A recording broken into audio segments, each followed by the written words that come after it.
ಎಲ್ಲರಿಗೂ ಸಿಗಲಿ. ಎಲ್ಲರಲ್ಲೂ ಮೂಡಲಿ.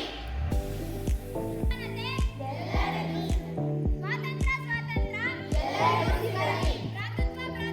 ಎಲ್ಲರಲ್ಲೂ ಮೂಡಲಿ. ಪ್ರಜಾಪ್ರಭುತ್ವ ಉಳಿಯಲಿ.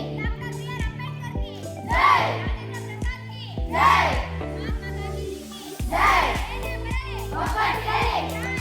ಶಿಸ್ತು.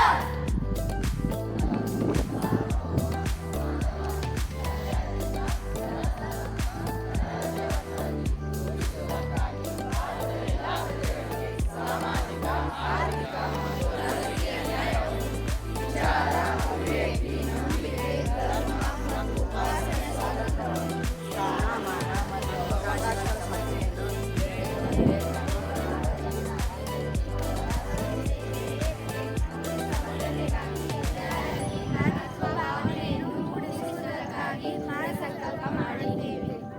ನಮ್ಮ ಸಂವಿಧಾನ ಸಭೆಯಲ್ಲಿ 1949 ಇಸವಿಯ ನವೆಂಬರ್ ತಿಂಗಳ 24ರಂದು ಈ ಸಂವಿಧಾನವನ್ನು ಅಂಗೀಕರಿಸಿ ಶಾಸನವಾಗಿ